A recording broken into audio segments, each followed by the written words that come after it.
Olá pessoal, tudo bem? Eu sou o pastor Giovanni, eu tenho uma palavra de Deus para o seu coração. Por isso, se você ainda não segue o nosso canal, clique aqui, faça sua inscrição, segue o nosso canal, deixe seus comentários no final, um joinha e continue conosco aqui através das nossas redes sociais. Amém?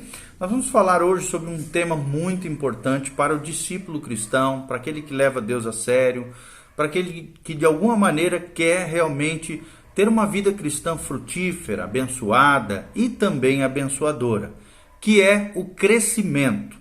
É uma das colunas do caráter cristão, é você entender a importância do crescimento e entender que sem o crescimento não há vida real, não há vida cristã real. Então nossa temática é essa, crescimento, sem ele não há vida real.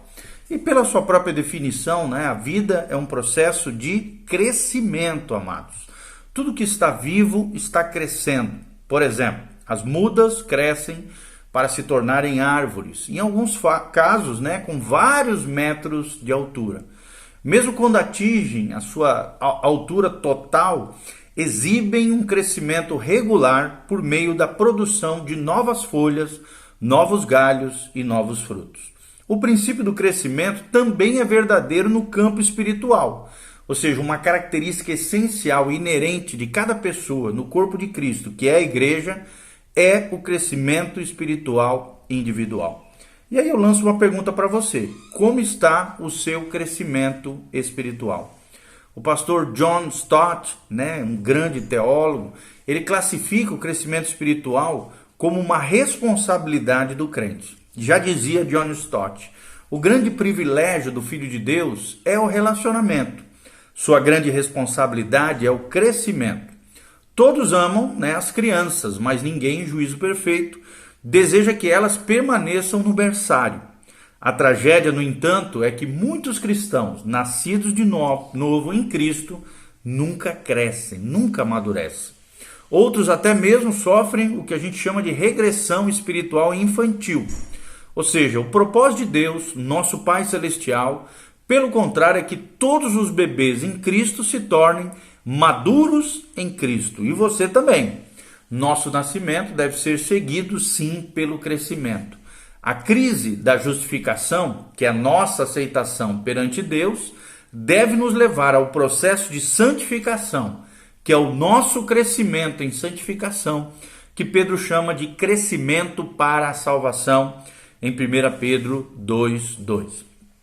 E o primeiro destaque que nós trazemos aqui para você é: o crescimento espiritual é mandatório, ou seja, é um mandamento de Deus que eu e você, que nós cresçamos no Senhor.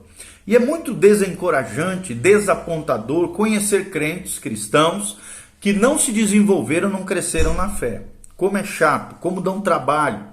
Em primeiro lugar, amados, presta atenção, a falta de crescimento espiritual não deveria ocorrer, porque Deus forneceu a cada cristão, por meio da Bíblia Sagrada, da sua palavra, todos os recursos espirituais necessários para o seu crescimento.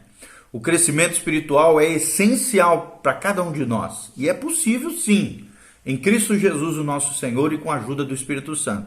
Além do mais, amados, é uma ordem de Deus, e não é uma opção para o cristão.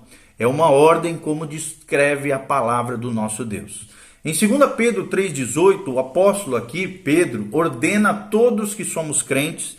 Ele diz assim: antes, crescei na graça e no conhecimento de nosso Senhor e Salvador Jesus Cristo.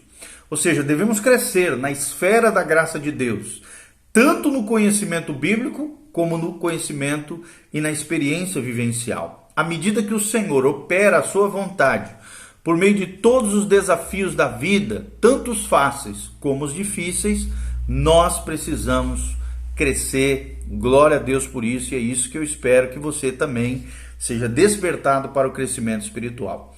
No entanto, não somos deixados unicamente com os nossos próprios recursos, graças a Deus por isso. O apóstolo Paulo escreve essas palavras de encorajamento. Ele nos diz lá em 2 Coríntios 3,18, e todos nós, com o rosto desvendado, contemplando como por espelho a glória do Senhor, somos transformados de glória em glória na sua própria imagem, como pelo Senhor, o Espírito. E aqui, Espírito, pode ver que está com letra maiúscula, é o Espírito Santo de Deus que opera no coração, na vida de cada crente. A Escritura é o espelho, e ao abrirmos a palavra de Deus, a glória de Deus reflete dela e se manifesta na nossa vida através das suas páginas, ou seja, as páginas da Bíblia. Quando isso ocorre, o crescimento espiritual genuíno acontece e nós somos transformados de glória em glória na sua própria imagem, ou seja, na imagem de Cristo, como pelo Senhor através do Espírito Santo. Ao olharmos fielmente para a sua palavra, Deus, por meio do Espírito Santo, produz em nós crescimento em níveis sempre superiores de maturidade à semelhança de Cristo. Mais tarde também o apóstolo Paulo orou pelos irmãos que estavam em Corinto para que eles fossem aperfeiçoados. Você pode ver isso lá em 2 Coríntios 13, 19.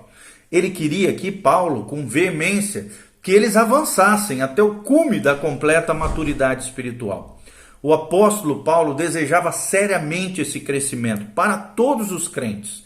Em Gálatas 4,19 ele escreve o seguinte: meus filhos, por quem de novo sofro as dores de parto, até que Cristo seja formado em vós. Ou seja, no livro de Efésios, era já desejo de Paulo que todos os crentes crescessem. Como ele diz em Efésios 4,13, até que todos cheguemos à unidade da fé e do pleno conhecimento do Filho de Deus, a perfeita varonilidade, à medida da estatura da plenitude de Cristo. É o que Paulo fala quando ele está mencionando ali sobre os 5 ministérios atuantes dentro da igreja para o amadurecimento dos santos.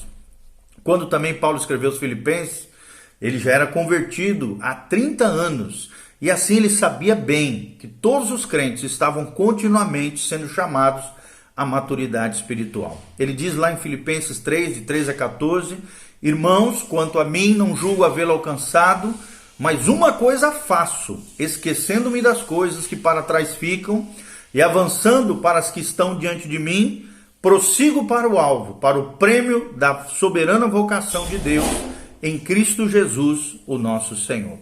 E essa ordem, meu irmão, continua valendo. Não tem meio termo, não há lugar para neutralidade. Ou nós crescemos espiritualmente, ou regredimos na nossa fé e na nossa espiritualidade. O preço por regredir é que, inevitavelmente, de forma inevitável, teremos de recuperar o fundamento espiritual. Ou seja, o fundamento uma vez ganho, mas agora perdido. Consequentemente, então, o ideal é que eu e você, nós obedeçamos as palavras do apóstolo Paulo quando ele escreveu a Timóteo. Ele diz: segue a justiça, a piedade, a fé, o amor, a constância e a mansidão. E é assim que nós devemos viver à luz da palavra de Deus, conforme Paulo relata em 1 Timóteo 6:11. Aí surge uma outra perguntinha: quais são os níveis de maturidade espiritual? Como eu posso saber aonde eu estou? Que nível eu tenho de maturidade e de crescimento espiritual? E é o que nós vamos tentar responder. A ordem para que todos os crentes cresçam espiritualmente é direta na Escritura, na palavra de Deus, na Bíblia Sagrada. 1 João 2, 12 a 14, João aqui nos diz o seguinte: filhinhos, escrevo-vos, porque pelo seu nome vos são perdoados os pecados. Pais, escrevo-vos porque conhecestes aquele que desde o princípio. Mancebos ou jovens, escrevo-vos porque vencestes o maligno.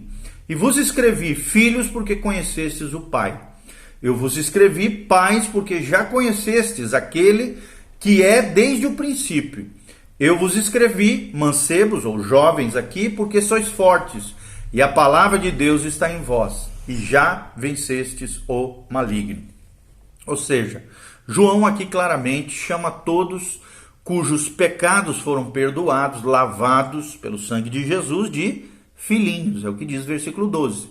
Visto que todos nós, crentes verdadeiros, nos arrependemos do pecado e confiamos na obra de Jesus na cruz do Calvário, fomos então perdoados os nossos pecados. E é lógico aqui que podemos concluir que todos eles podem ser chamados pela cativante expressão de filhinhos. Lembre-se que João era o apóstolo do amor, por isso que ele usa essa terminologia, filhinhos. Que coisa linda, coisa amorosa, graciosa do apóstolo do amor. E essa passagem também, amados, revela 3 estágios básicos do crescimento espiritual. E eu quero que você avalie a sua vida, em qual estágio, qual é o nível de maturidade que você tem. Primeiro, filhos. Primeiro estágio é o estágio de filhos.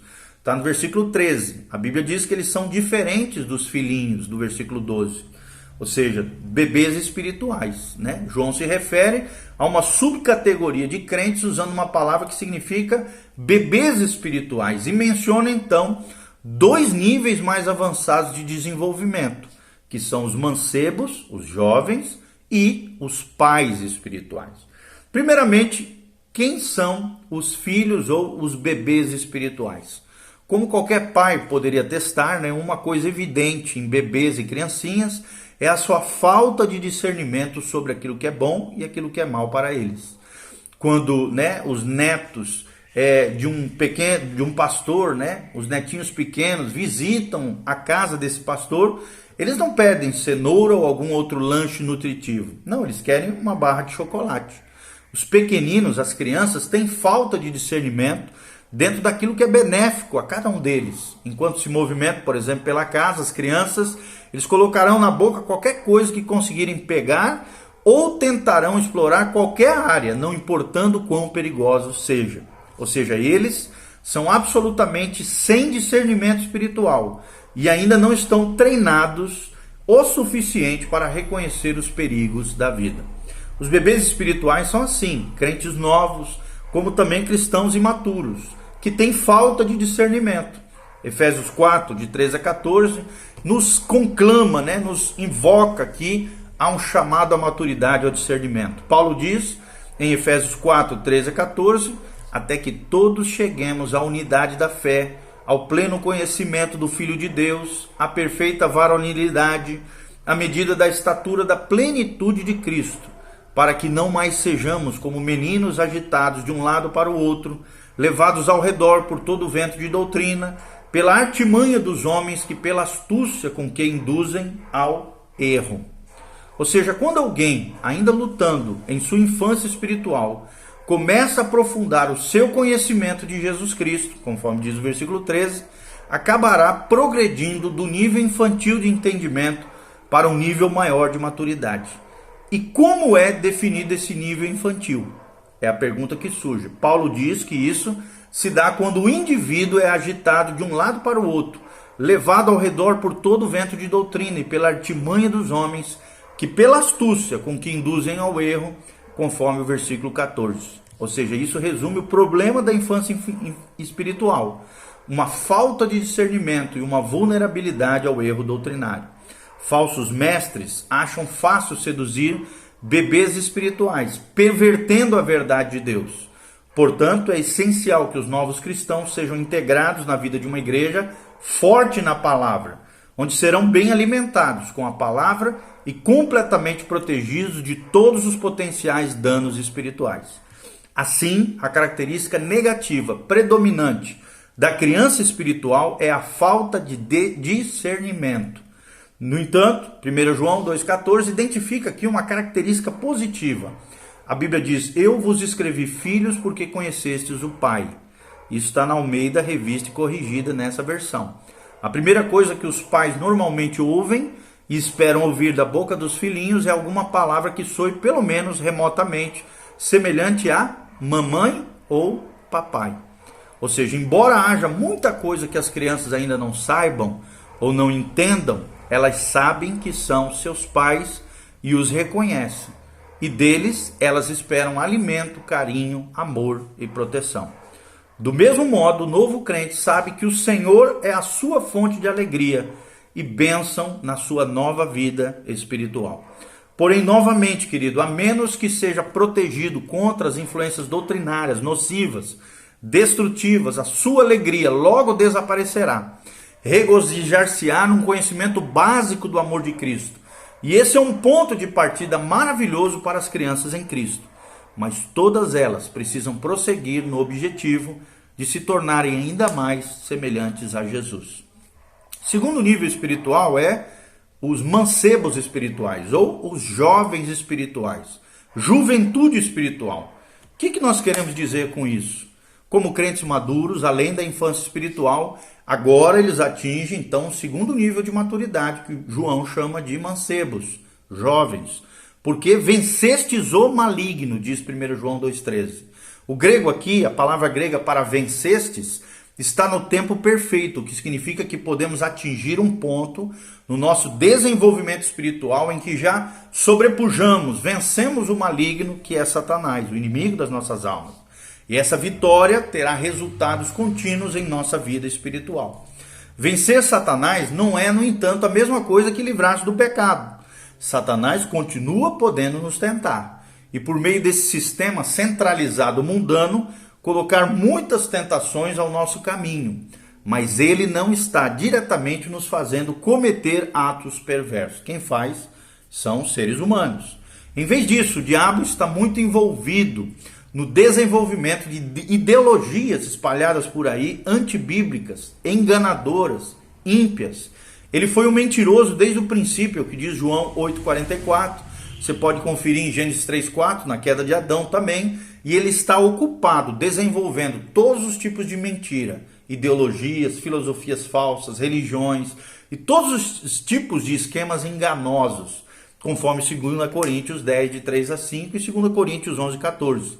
A fim de cegar as pessoas para que não são regeneradas e tornar ineficientes as crianças espirituais. Satanás não pode roubar a salvação dos jovens crentes, mas pode com certeza, se não vigiarem, mantê-los na infância espiritual e impedi-los de exercer qualquer impacto positivo, relevante para o reino de Deus em suas vidas. A única maneira de vencermos Satanás é sermos fortes no conhecimento da palavra de Deus. A Bíblia diz em 1 João 2,14, eu vos escrevi, João falando, mancebos ou jovens, porque sois fortes e a palavra de Deus está em vós, e já vencestes o maligno. Ou seja, se você atingir esse nível de maturidade, ainda terá pecado e tentação em sua vida, mas conhecerá também a doutrina saudável, a sã doutrina, suficientemente boa e estará versátil de forma suficiente para reconhecer o erro e resistir aos seus atrativos e enfrentá-los vigorosamente, de frente, corajosamente, quando ele for confrontar você ou tentar outras pessoas. Como cristãos maduros, eles se tornam capazes de entender e de interpretar corretamente a palavra de Deus. E como resultado disso, a sua teologia começa a se refinar, a tomar forma, à medida em que eles adquirem discernimento ao fazerem perguntas certas e avaliarem elas à luz da palavra de Deus.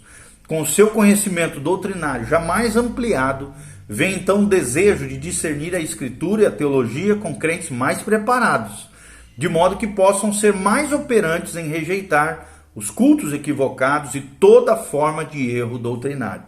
Desenvolver-se então, amados, até chegar a um jovem espiritual eficaz é simplesmente uma questão de conhecer cada dia mais a verdade de Deus, conforme 2 Pedro 3,18.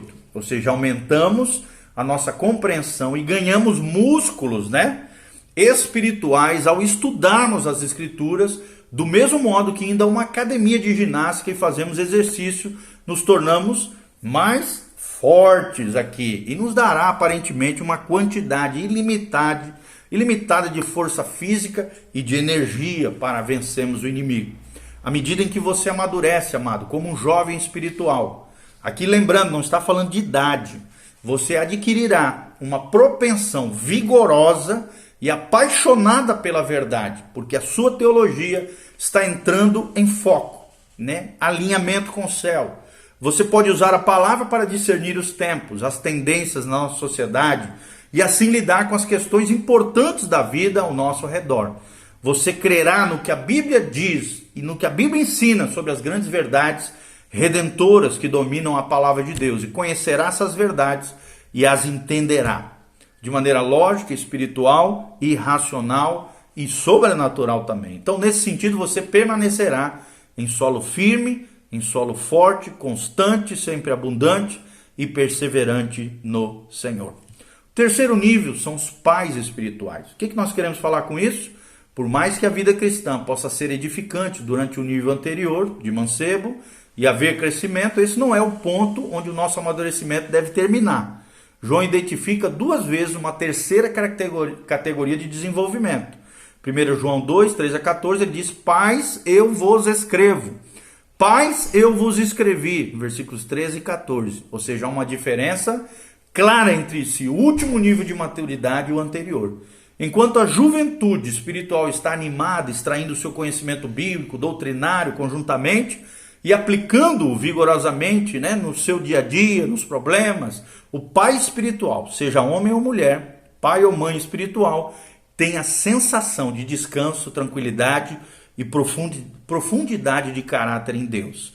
Ou seja, a razão para essa paz é repetida por João nos versículos 13 e 14, quando a Bíblia diz: porque conheceis aquele que existe desde o princípio. Ou seja, o apóstolo está dizendo que a maioria dos crentes maduros começará a ter um conhecimento mais profundo de Deus. Isso não é nenhum tipo de experiência mística, mas um entendimento da palavra que se torna mais profundo, mais rico, à medida em que progridem a partir do conhecimento de fatos e princípios para conhecer o Deus que se revelou por meio da palavra de Deus, as Sagradas Escrituras. Conhecer o Pai mais intimamente envolve coisas como ter vivenciado suficientes orações atendidas, de que não há nenhuma dúvida de que Ele ouve e atende os nossos clamores, bem como também ter vivenciado o suficiente sofrimentos, provações da vida, para reconhecer que Deus está sempre ali para nos sustentar e nos consolar. A W. Tozer descreve que um cristão espiritual, ou seja, maduro, quando vê todas as coisas do ponto de vista de Deus, a habilidade de pesar todas as coisas pela escala divina e atribuir-lhes o mesmo valor que Deus dá, é a marca da vida cheia do Espírito. Deus olha para ele e, através do mesmo tempo, seu olhar fixo não repousa na superfície, o cristão maduro, mas penetra no verdadeiro significado das coisas. O cristão carnal e imaturo olha para um objeto ou uma situação, mas como ele não vê através deles, fica exultante ou abatido pelo que vê. O homem espiritual é capaz de ver através das coisas como Deus vê e pensa sobre elas como Deus pensa. Ele insiste em ver todas as coisas como Deus a vê, ainda que elas o humilhem, o exponham ou a sua ignorância até o ponto do verdadeiro sofrimento. É o que diz a W. Tozer, ou seja, aqueles que realmente conhecem ao seu Deus, têm sagacidade, têm um caráter estabelecido. E a Bíblia diz que eles farão grandes coisas por Deus, é o que diz Daniel 11:32. É nesse ponto que todos os crentes, em última análise, devem e deveriam chegar. Tomara que você chegue a esse nível, louvado seja o nome do Senhor, um nível de pai e mãe espiritual. Que Deus te abençoe, em nome de Jesus. Amém.